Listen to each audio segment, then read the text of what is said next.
Page. First thing in the morning. No, I am not photogenic. Are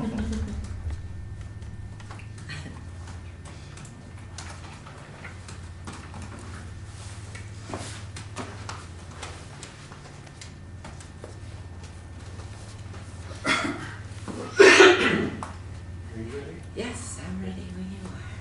Okay. All right, well, thank you for those who are here, attending and having an interest in what's going on. And our purpose here today is for those who were involved with putting a set of eyes to the request for proposals on the municipal golf and country club facilities known as Arrowhead or Fairways recently, to kind of get together and kind of formalize a recommendation to City Council. This is now a matter before them. And the three of us here, Mr. Revolt, Ms. Farina, and myself, are three of the four members or the four individuals who were looking at these and actually were also involved in the interviews of the respondents. So at the time, we received four responses to our request for sealed proposals. One was from Billy Casper Golf. A second was from Kemper Sports. A third was from Steve DePietro and Skyland Pine. And the fourth was from R&S Golf Properties. They were the current, at that time, operator of the facility. So of those four, we followed a process of first each individual be given an opportunity to review their own version, their own copy of the proposal. We had asked that the proposals be submitted in electronic and paper copy. And after the initial review of the proposals, an interview was set up with each of the entities. And after those interviews were done,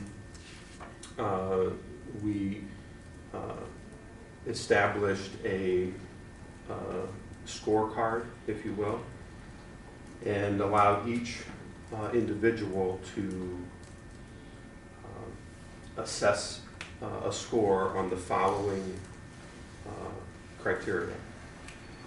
And these criteria had different weights. So I'm not going to read them in the order that they're numbered on this scorecard. I'm going to read them in order of their weight.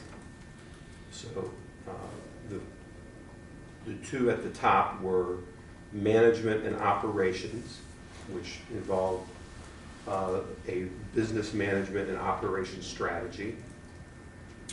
And that had a weighted score of 400 out of 1,700 possible.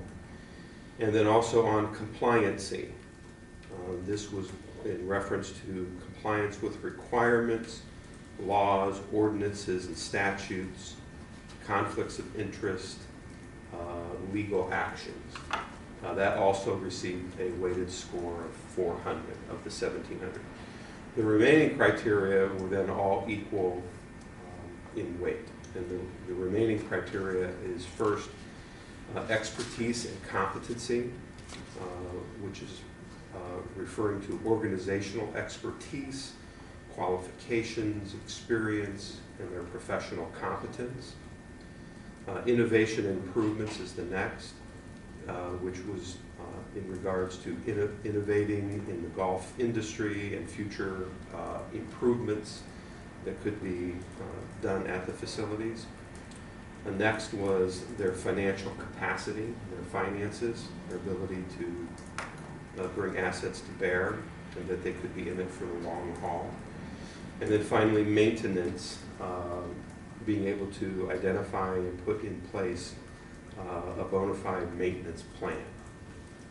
So with that, each individual put forth that scorecard back at the time, so this was in the time frame of April, and this gave us an idea then of who came out on top, and each one of these was different as far as the total scores, but the end result was that Skyland Pines and Steve DiPietro Inc. Scored a 5290 total, and the second submission, which was from Billy Casper, scored a 5005. The rest were further down the line. So those were the, it was a close finish. Each brought different things to the proposal that the others didn't. Each had a different expertise. We put together a post-interview matrix, and what we looked at were trying to get an idea from each of these during the interview. These are the things that we kind of focused on. So the first was a transition time. How fast could any one of these entities take over operations? And keep in mind that we were doing this when the pool was about to open, golf was in full swing, and if the current operators were not successful in keeping the operation, how fast could somebody step in? So for Skyland, they indicated that they would be an immediate transition. Billy Casper, 30 days, Kemper, 90 days. And of course, R&S would be immediate as well. Well, we had a preference for doing business with an entity that had a presence in Ohio already. What facilities were they operating? And this was not viewed as just a golf enterprise. There was an important aspect of a food and beverage operation. We kind of felt in going through this that this was more of a food and beverage play than a golf play, and that given the state of golf, it was certainly possible that in a few years the dynamics could change on golf again. So this led us to that Skyland Pines, Prestwick, which was in Papa Bear's, and the pizza ovens and all that is run by DiPietro and et al. Had the most business presence in Ohio, followed by Billy Casper, and Kemper had none. Ability to share local resources, and we heard this really from two of the submissions, that what would be the practicality of gaining some economy of scale in bringing either personnel resources into play at the last minute, where we wouldn't have to hire people for long periods of time, or if we were looking at items as simple as fertilizer. The ability to buy in mass quantities gives us a better price. And both Billy Casper and DiPietro offered that capability. Kemper did not. Of course, annual management fee was an important component to this as well. Skyland came in at $72,000 annually, So I'm just going to quote the annual figures. Billy Casper Golf, $95,000. Kemper, $84,000 with an asterisk. There were certain administrative fees that they were looking to recover on top of the $84,000. And then R&S Golf came in at $120,000.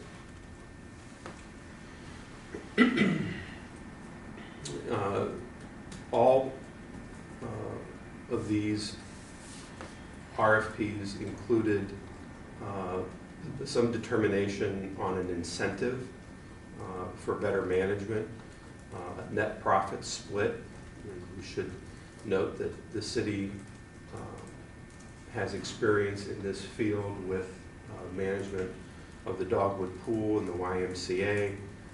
We also have a management fee profit split arrangement there. So Skyland had indicated a 50-50 split, Billy Casper an 85-15, R&S Golf 85-15, and Kemper's was to be determined. And when we tried to drill down on that they were not willing to commit to any percentage. In the grand scheme of things, at least in my opinion, and I will allow everybody here to, Mr. Revolt and Mr. Farina, to offer their views as well. So while I have the microphone, I'll just keep going. But on the net profit split, you know, I think it was realistic to say that you know, Billy Casper, Kemper really weren't envisioning that there would be a lot of profit in this venture. So for them to either non-commit or willing to give away 85% of what could be, you know, a low number really wasn't offsetting the fact that they were asking for $95,000 in a management fee. So, innovative solutions to generate revenue. We talked about the golf industry. We talked about other things that we could do that would help generate revenue there, be it from other activities that could be put in place over time. And we felt that both Skyland, Billy Casper, and Kemper offered innovative solutions for that purpose. Strong marketing strategies. We don't feel that there was a very good marketing strategy over the previous 10 years, and there seemed to be confusion with whose responsibility that should be. The former operators believed it should be the city's responsibility. The city believed it should be their responsibility. But with the direction that we were going, that the city was going to be responsible for all decisions, we wanted to make sure that somebody could execute a marketing strategy should we decide to do one. And we felt that Skyland, Casper, and Kemper all met that criteria. Strong food and banquet management experience was the next. Both Billy Casper and Kemper had no experience in that line of work. The type of food experience that they offered were basically being able to grab a bite, you know, at the turn of the nine, hot dog, hamburger, chips, that kind of thing. R&S did have that experience running the banquets there, and Skyland with the Papa Bear's pizza oven, Prestwick, we felt that they had strong experience in those venues. And then finally, did anyone have experience with the municipal golf management model? So this is, again, not a triple net lease. This is a direction that we feel that is necessary to go in order to be able to make sure that the vision that we have for this facility in the short term is able to be executed without a drain on municipal finances. So both Casper and Kemper had direct experience in this model.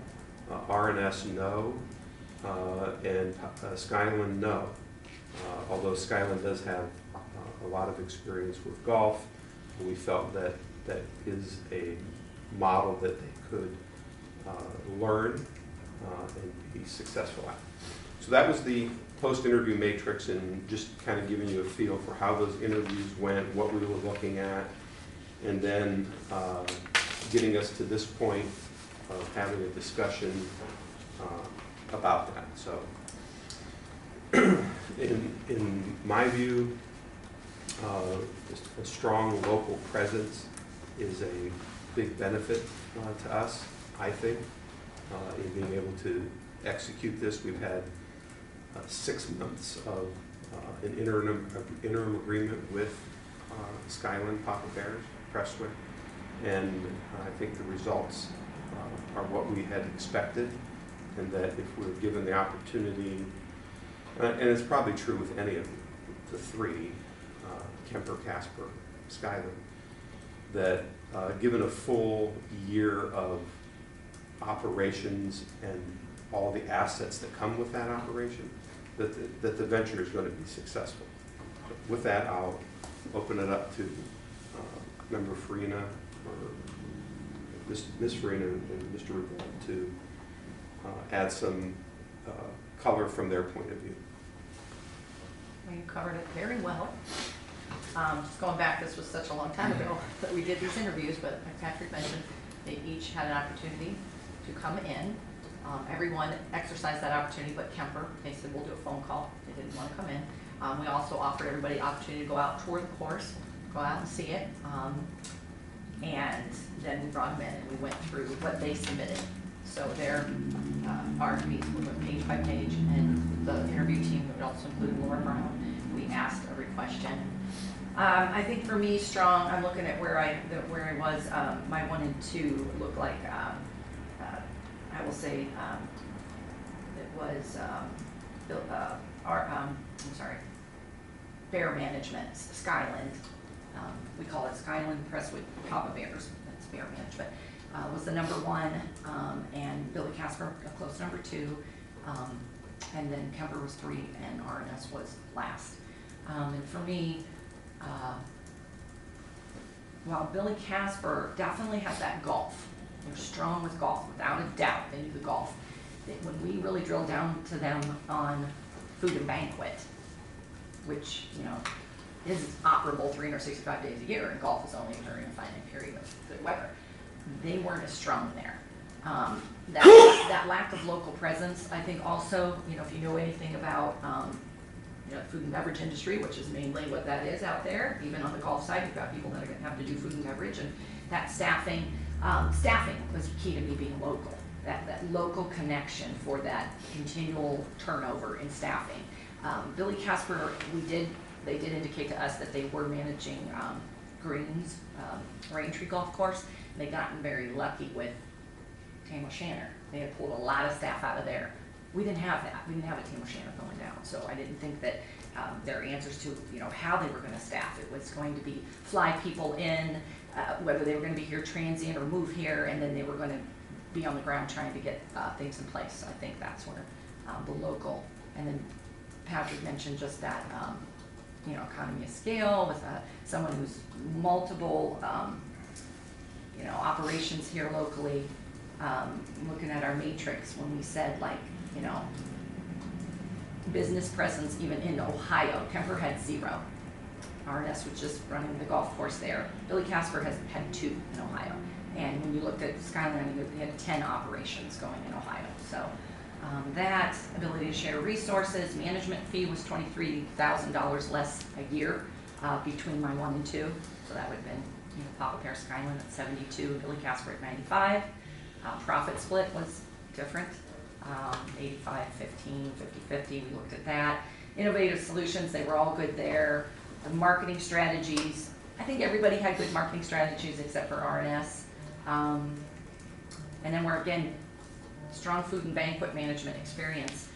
I gave the highest really to the one that has more of a food background, which was Papa Bear Skyland, because what we said at one point was essentially, we have a food and beverage restaurant with a golf course wrapped around it.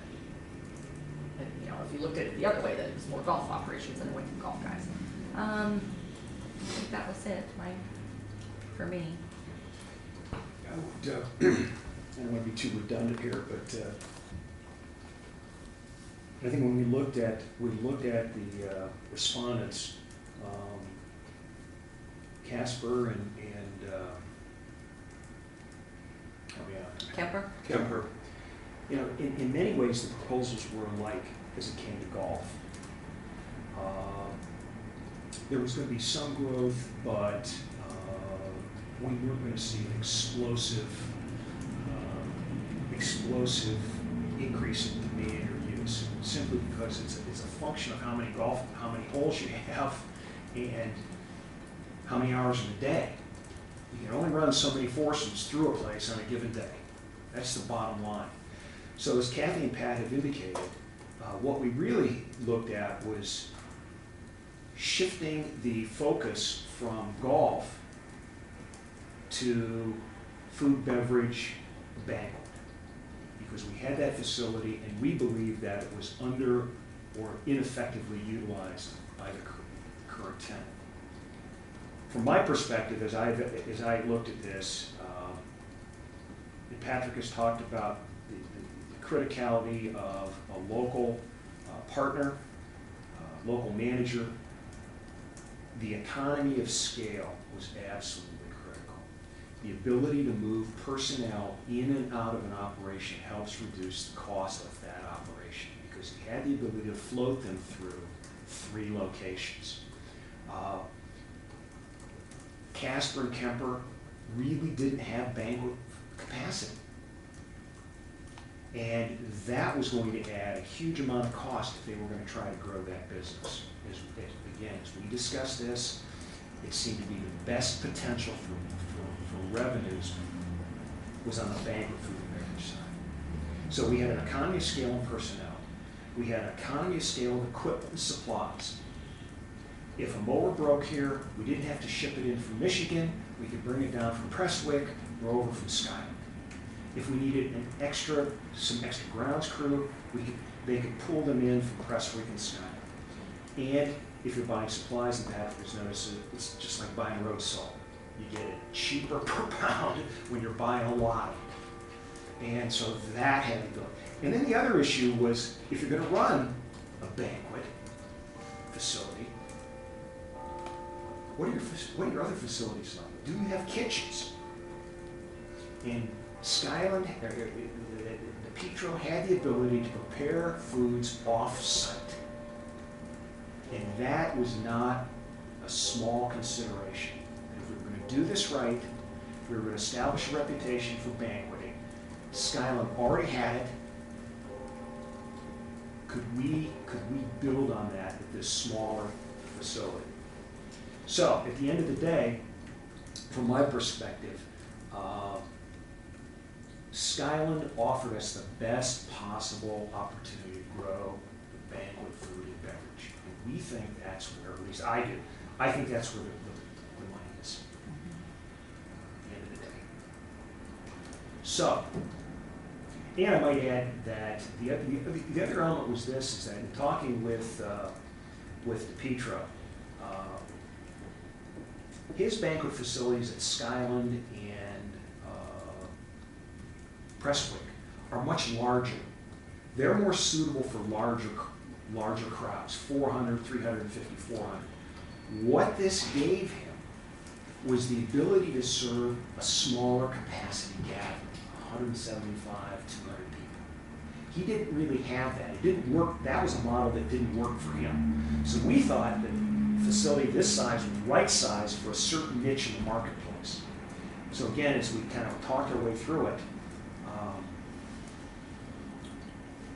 we thought we had a good shot at it. Yeah, and to your point, we felt that the facility was underutilized. There was no marketing strategy in place.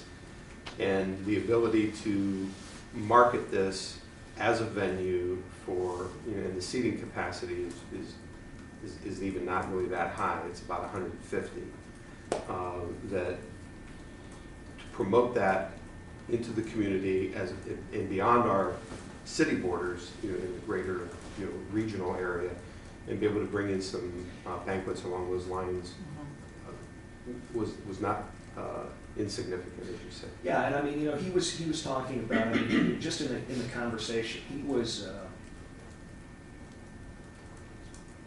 he had a number of marketing ideas regarding partnerships with other entertainment venues in our area, where he might offer the golf package for those venues.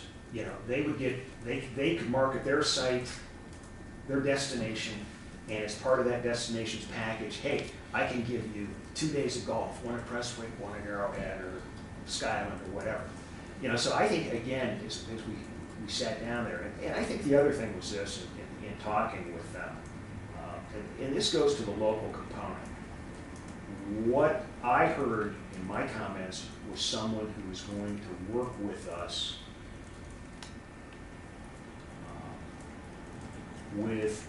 came to the table with a problem-solving, solution approach. In talking with the others, little recognition that there might be some follow-on issues. Pedro said, we'll take care of it. And that was really huge for me. Was were we going to be left with a lot of angry phone calls, or were we going to have someone who was going to take care of the problem? And to me, that was in this transitional period, given the period on the calendar, leagues, banquets, etc., this was no small issue. As events have proven, Pedro has taken care of a number of those issues. He ate it. And I think the community should be grateful for We talk a lot about DePietro with the food and beverage experience, but let's not forget they have significant golf experience Yeah, as well. absolutely. So it wasn't like that's just what pushed them over. They Yeah. had Skyland Pines Golf Course and Prestwick Golf Course, so there's significant golf experience. They had groundskeepers, maintenance. They know how to do golf outings. I mean, they were right up there Well, with the golf. give you a And then they perfect- added it extra with the food and beverage. Perfect example. I mean, we were sitting around talking about a little thing like golf carts. Mhm. And he said, hey, I think there's a better way to do this. That's more cost effective and will be more customer, your customers will appreciate this approach more. And it was those kinds of small but definitive comments, I think, that helped me move in that direction. And in fact, those are the approaches that he has implemented. And it has been, the net result was I think it has helped save the operation, some operating costs. So that was, personally, that was it. I mean, it was in the details, beyond the matrices. It was in the details that helped steer me in that direction.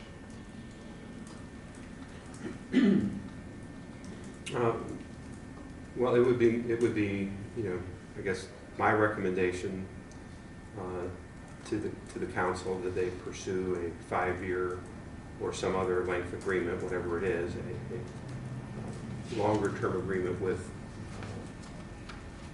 Skyland, Papa Bears, Prestwick, Bear Management, whatever title that they are given.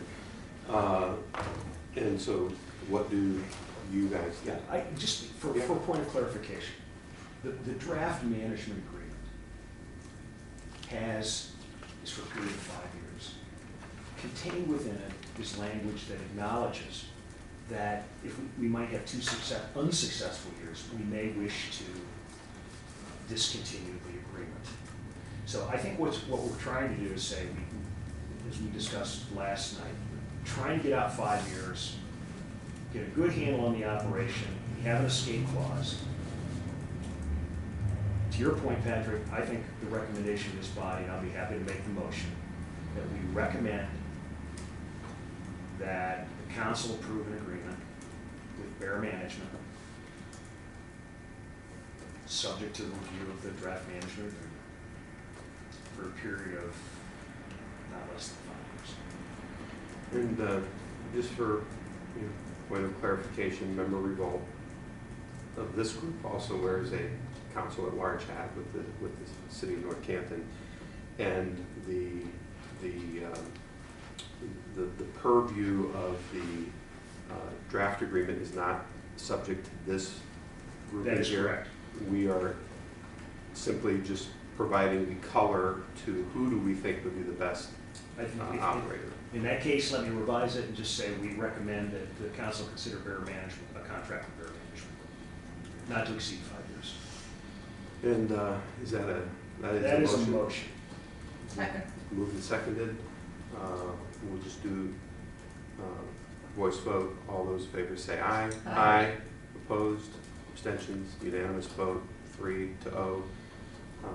With that, that was the sole focus, purpose of this meeting. We can Pat, could you take adjourn. any comments? No. Sorry. Motion to adjourn? So moved. Second? All in favor? Seconded? All those in favor, signify by Aye. saying aye. Aye. We're adjourned. I do have copies for you, Mr. Osborne, if you want to hang on.